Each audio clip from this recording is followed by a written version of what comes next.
Olá, meu nome é Renato Vicente, eu sou professor associado no Departamento de Matemática Aplicada no IME-USP, e meu interesse de pesquisa é estudar processamento de informação em sistemas artificiais e naturais.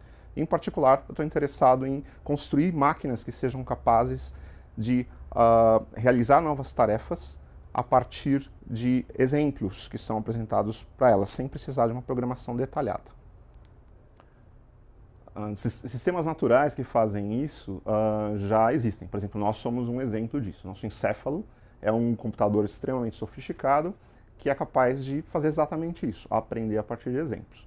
Então, quando você ainda é criança, você aprende que se você colocar a mão no fogo, você se queima.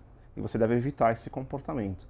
Depois você aprende na escola uma série de algoritmos com exemplos dos professores de como é que você faz uma multiplicação, como é que você faz uma divisão, como é que você calcula uma derivada, uma integral.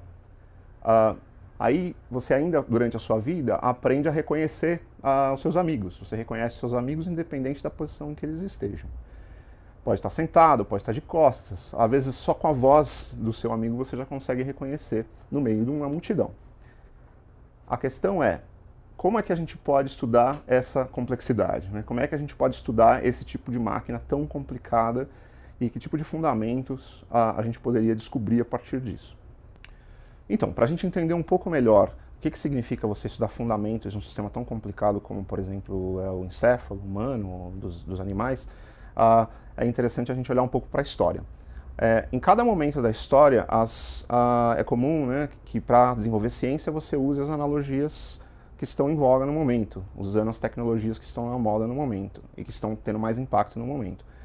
Então, no século XIX, essa tecnologia eram as máquinas a vapor. Máquina a vapor é uma coisa extremamente complicada, cheia de partes, etc., que é construída com uma mistura de intuição e tentativa e erro dos engenheiros para cumprir uma função bem específica. Essas máquinas elas são eram na época, para o leigo, quase que mágicas na sua capacidade de converter a energia estocada no carvão, né, na forma de calor, em trabalho. Para os olhos do leigo, essas máquinas a vapor podem parecer todas diferentes entre si, mas para o olhar treinado de um cientista, pode ser possível encontrar universalidades no funcionamento dessas máquinas. Foi isso que o Sadi Carnot fez em 1824, quando ele escreveu um livro no qual ele identificava que características eram comuns nessas máquinas. Por exemplo, todas elas funcionavam com um ciclo de expansão e contração de um gás que era impulsionado pelo calor gerado pelo carvão.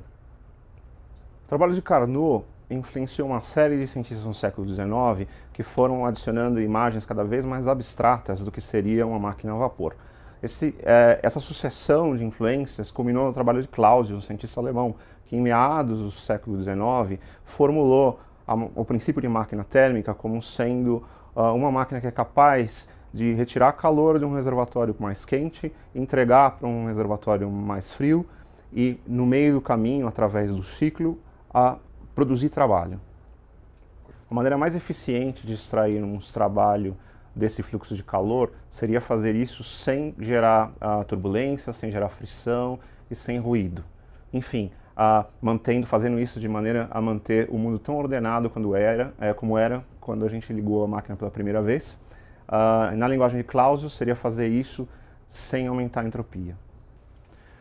Voltando ao século XX, as nossas analogias favoritas agora, elas têm relação com computadores digitais e sistemas de telecomunicação.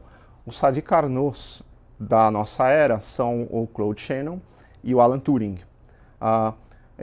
Eles fizeram o mesmo tipo de pergunta que o Sadi Carnot fez no século XIX, com relação a quais seriam os fundamentos dessas duas coisas, né, do computador digital e dos sistemas de telecomunicações. Segundo Alan Turing, um computador digital poderia ser simplificado na forma de uma fita infinita, um carrinho em cima dessa fita, o carrinho passaria lendo essa fita, e em resposta ao que está escrito na fita, ele poderia ir um passo para frente, um passo para trás, ou ficar onde está. Segundo Shannon, um sistema de telecomunicações seria constituído por uma fonte de mensagens, um dispositivo, um módulo capaz de codificar essas mensagens, um canal com ruído, um outro módulo capaz de decodificar essas mensagens e o receptor dessas mensagens. Esse modelo ele pode ser aplicado não só para sistemas de telecomunicações, mas para uma série de outras situações. Como, por exemplo, pensa no DNA.